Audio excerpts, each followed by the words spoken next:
नमस्कार, मैं सुधांशु से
करें कि जो फर्स्ट कंज्यूमर है ना, ठीक है, जो प्रोड्यूसर है वो भी वहाँ प्रेजेंट होता है। हम वहाँ घास लगाते हैं, दूब लगाते हैं, तो प्रोड्यूसर भी उस परिवार का सदस्य है, ठीक है। अच्छा, फिर आगे देखें आप, तो फर्स्ट कंज्यूमर, ठीक है ना, बैल, नंदी, वो किसकी सवारी है?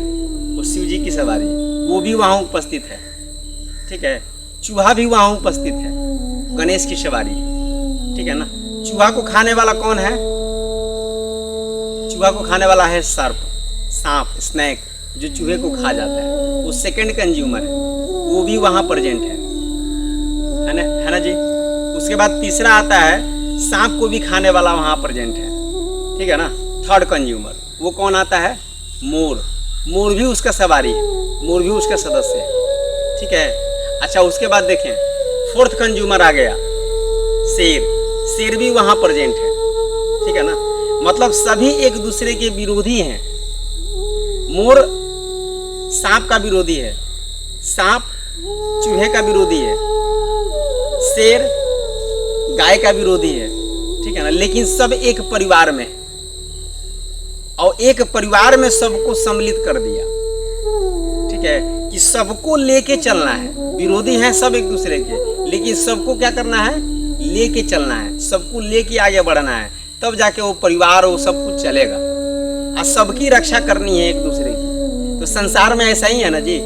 संसार में आप देखें तो हर एक जीव दूसरे जीव को मौका मिलते ही खा जाता है, लेकिन फिर भी मनुष्य को क्या समझना है कि हमारे परिवार के सदस्य हैं और सबकी रक्षा करनी है, सबका ध्यान रखना है। आप देखें, इसके आगे आप देख लें, शिव जी कहाँ रहते हैं? कैलाश पर्वत पर, बिल्कुल ठंडा इलाका है, ठीक है ना जी। और ये लक्ष्मी, लक्ष्मी मतलब लक्ष्मी का सबसे ज्यादा, लक्ष्मी सबसे ज्यादा कहाँ प्राप्त होती है? समतल भूमि पर, जहाँ खेती होता है, तो वहाँ उसमें खेत वाली भूमि लक्ष्मी भी सम्मिलित हो गई, ठीक है ना। उसके बाद कैलाश पर्वत भी हमने सम्मिलित कर दिया, मतलब जो पहाड़ी इलाके में है वो भी हमारे परिवार के सदस्य हैं, जो समतल भूमि वाले वो भी हमारे परिवार के सदस्य हैं, है कि नहीं। उसके बाद फिर क्या कहा? ये जो परिवार है ना, इसका एक रिश्तेदार है, ठीक है ना, जो समुद्र पर तैरते रहते हैं, जिनको हम विष्णु कहते हैं, वो भी इस परिवार के सदस्य ही हैं, ठीक है ना। मतलब कहा कि हमको समुद्र को भी साफ सुथरा रखना है, उसको दूषित नहीं करना, प्रदूषित नहीं करना, उसको ठीक रखना है, ठीक है। कैलाश को भी ठीक रखना है। और उसके बाद एक और रिश्तेदार है इनके, जो अंतरिक्ष में रहते हैं, जिनको ब्रह्मा जी कहा जाता है ना जी, वो भी इन्हीं के रिश्तेदार हैं, है ना। विष्णु के कहते हैं कि नाभि से निकला हुआ है ना, वो अंतरिक्ष में रहते हैं। तो कहते हैं कि अंतरिक्ष को भी दूषित नहीं करना है, समुद्र को भी दूषित नहीं करना, जो समतल भूमि है उसे भी दूषित नहीं करना, और जो पर्वत है उसको भी दूषित नहीं करना। ये सब एक ही परिवार के सदस्य हैं। तो वसुधैव कुटुंबकम की जो प्रथा है या जो सोच है, वो ये दुर्गा पूजा बता रहा है कि ये सोच, मेंटलिटी हमको बना के रखनी होगी। और आज का नेचुरल साइंस कहता है कि सबकी रक्षा जरूरी है, और हमने तो बहुत पहले ही कह दिया कि सब परिवार के सदस्य हैं और सबकी रक्षा, सबकी सुरक्षा जरूरी है। इसको ध्यान में रखना है। ये तो एक बात हुई। दूसरी बात ये है कि दुर्गा पूजा हम करते हैं, तो दुर्गा किसको कहा जाता है? दुर्गा कहते हैं दुर्ग में रहने वाले को। और दुर्ग किसको कहते हैं? दुर्ग कहा जाता है किला, भवन को। भवन है ना, दुर्ग है, और उसमें जो रहता है ना उसको दुर्गा कहते हैं, ठीक है। तो ये शरीर है ना, दुर्ग है, और इस शरीर में जो आत्मा है ना वो दुर्गा है। तो पूजा किसकी करनी है? आत्मा की पूजा करनी है। और आत्मा की पूजा कब होगी? माने मंदिर के अंदर जो देवता बैठे हैं ना, उसकी पूजा करने के लिए सबसे पहले क्या करेंगे? मंदिर की सफाई करेंगे, सफाई करेंगे ना जी। तो दुर्गा पूजा में होता क्या है? 9 दिन की हम जो है ना उपवास करते हैं, और उस उपवास से करते क्या है? इस शरीर की सफाई करते हैं। उस 9 दिनों में है ना केवल फल मूल खाना है। आप फल मूल खाएंगे तो होगा क्या?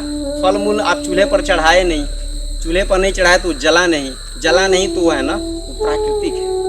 और वो जब शरीर में जाता है ना तो आपकी जो है ना ये स्मॉल इंटेस्टाइन है, लार्ज इंटेस्टाइन है, ये सब कुछ साफ कर देता है। स्मॉल इंटेस्टाइन की लंबाई है ना लगभग 33 फीट होता है, और लगभग 1.5 मीटर के आसपास में आपका लार्ज इंटेस्टाइन होता है।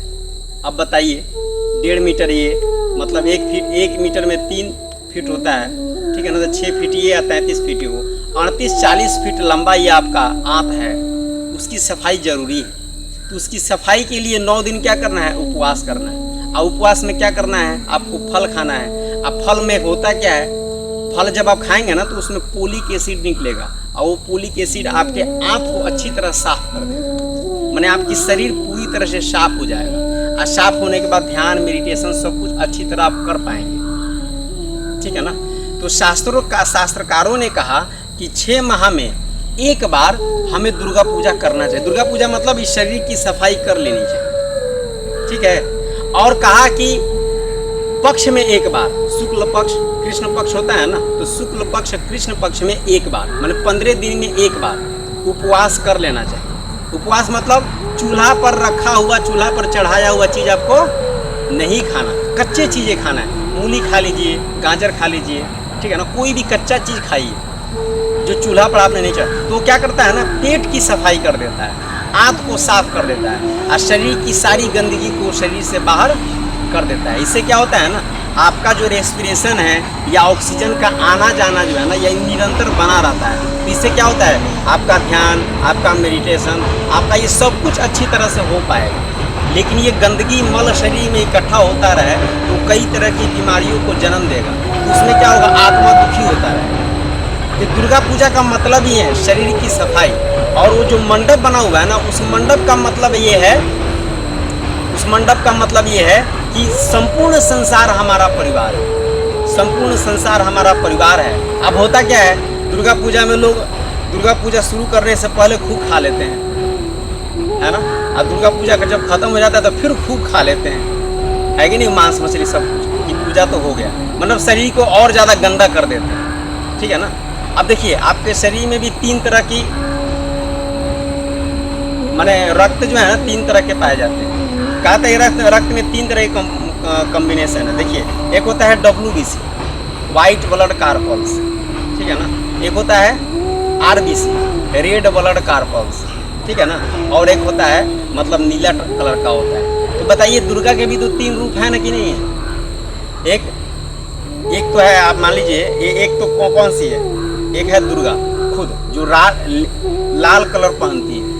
और उसको जानते हैं कनैली का फूल बड़ा पसंद है। कनैली का फूल है ना, हम लोग वहाँ डालते हैं। और कनैली जानते हैं क्या करता है, ब्लड की सफाई करता है। जब ब्लड आपका दूषित हो जाए तो कनैली का फूल आप लेके खाएं तो ब्लड को साफ कर देता है। एक है WBC। अब WBC क्या है, सरस्वती का प्रतीक है, ठीक है ना। उसी तरह से काली जो है, वो जो आपका डीऑक्सीजनेटेड ब्लड है, वो काली का प्रतीक है। तो सब कुछ आपके आयुर्वेद से जुड़े तो वहाँ से ही सब कुछ रिलीज होता है, निकलता है। लेकिन अब इसको समझने की, जानने की ज़रूरत है और जान करके जीवन में धारण करने की ज़रूरत है। लेकिन होता क्या है, आज पूरे देश में चले जाएं तो बड़े बड़े मंडप बनेंगे, पूजा पाठ होगा और उस दुर्गा की जो मूर्ति है, दुर्गा माता की जो मूर्ति हम जाकर नदी में गिरा देते हैं और उससे प्रदूषण हो रहा है, उसका कोई लाभ नहीं हो पाया।